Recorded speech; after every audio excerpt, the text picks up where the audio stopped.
Exorcist Believer is directed by David Gordon Green. This is a horror mystery thriller movie. The Exorcist Believer stars Leslie Odom Jr. as Victor Fielding, Ann Dowd as Paula, Lydia Jewett as Angela Fielding, Olivia O'Neill as Catherine, E.J. Bonilla as Father Maddox, and Ellen Burstyn as Chris McNeil. This movie is rated R for violent content, disturbing images, harsh language, and sexual references. This movie is most certainly not for children or teenagers. I would say 20 years of age and older, but no one, and I mean no one below that. This movie has a runtime of 1 hour and 51 minutes.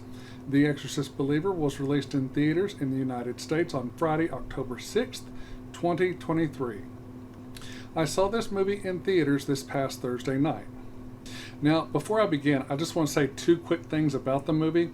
I was scared going into this movie for two reasons. Reason number one, I didn't want this movie to tarnish what the original Exorcist movie from 1973 gave us. And reason number two, after how badly David Gordon Green and his writing teams screwed up Halloween Ends, I didn't want another repeat of that and to see him shit on the Exorcist franchise like he did with his final movie in his Halloween trilogy. So that's pretty much all I have to say about that. After losing his wife in an earthquake in the country of Haiti, Victor Fielding has been raising his daughter on his own, and she is now a 13-year-old teenager. His daughter Angela meets up with her friend Catherine at school, and after school they both leave together and go into the woods and get lost and are not seen again for 3 days. The girls are found safely, but they are not the same as they were before, and they both start transforming into something sinister and demonic. After exhausting all resources, Victor Fielding seeks out the help of someone who has had this type of experience before. He gets help from Chris McNeil, and together, along with her knowledge, Catherine's parents, a priest and a pastor, and others, perform an exorcism hoping to free both girls from the demonic forces that has taken them over.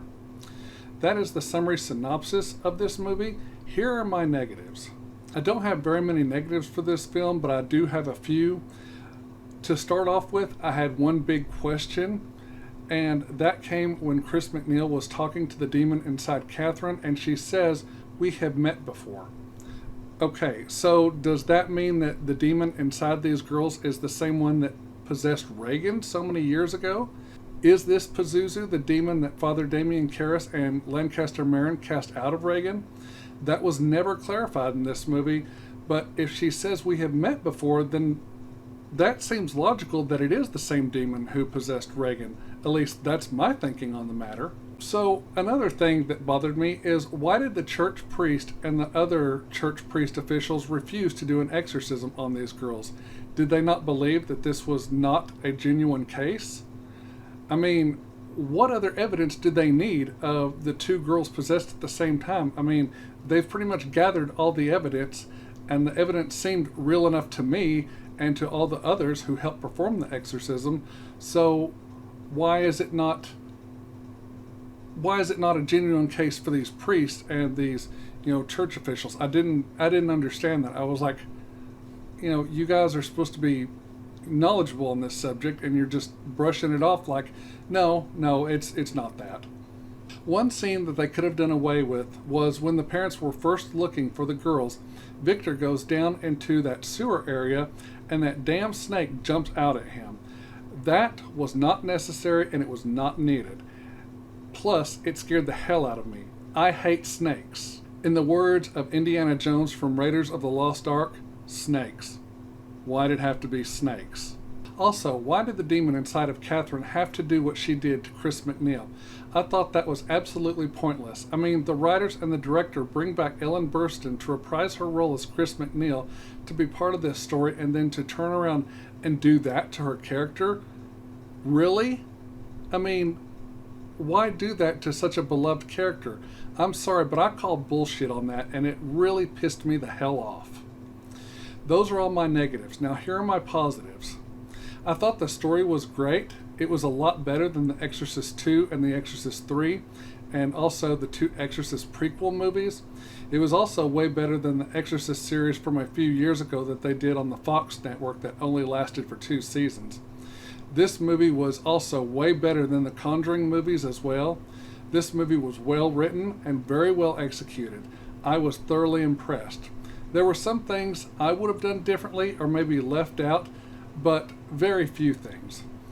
This movie, however, does not beat the original 1973 Exorcist movie, and I seriously doubt that any movie about exorcisms ever will beat the original 1973 film, but this one got pretty close.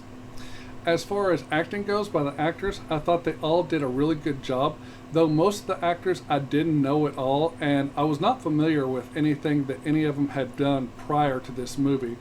The only actor I knew and have seen things she's been in was Ellen Burstyn. I've seen, of course, the original Exorcist, which she stars in, plus other movies and TV shows that she has starred in as well. But besides her, I thought everyone did a great job with their acting in this movie, and they really brought their A game to these roles, especially the two kids, both when they are possessed and when they are not possessed. I thought most of the characters were really good. However, they could have fleshed out these characters a lot more than what they did and given us a little bit of backstory into their lives. That way we get to know these characters a little better. I did care about the characters, especially the two possessed girls and the younger siblings of Catherine, since they were witnesses to this horrific event. But I felt like I would have cared more about these characters if we would have had more depth to these characters. The only character we really have backstory and depth on is Chris MacNeil, because we know what she and Reagan went through in the first movie, plus it goes into depth about what Chris MacNeil has been doing since the first movie. The special effects used in this movie were very good and very well utilized. It looked like that mostly practical effects were used, but there were a few scenes where there was probably some CGI used, but regardless of whether practical or CGI effects were used, the effects in the film looked really great and helped sell some of the supernatural scenes in the film where the possessed girls were moving objects around and stuff like that and levitating as well. I really liked the look and mood and tone of this movie. You could feel what kind of movie this was going to be right from the opening scene. I liked the color grading of this film and the fact that it is set during the fall and autumn months. The cinematography in this movie is beautiful. I mean, just beautiful. I also like the fact that the story doesn't take place in Washington, D.C., Georgetown area like the first movie did. Instead, this one is somewhere completely different. This movie takes place in a town in the state of Georgia. This movie doesn't have that shiny, smooth, or sleek look to it, but nor does it have that real grainy, dirty look to it either. It falls somewhere on that scale right in between those two. This movie is not as scary and all-out creepy as the original movie, but it does have some scary and edge-of-your-seat moments that are genuine scares and not just jump scares. I like how they used and incorporated the different methods from different cultures all at the same time during the exorcism scenes. That was very interesting, and the sound effects that were used in this movie made the movie even more terrifying.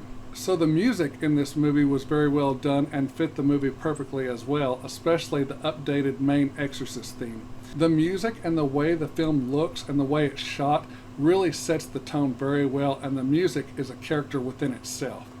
The musical score is actually composed by two people in this movie. It's conducted by Aman Abbasi and David Wingo. Okay, those are all my positives, so now it's grading time.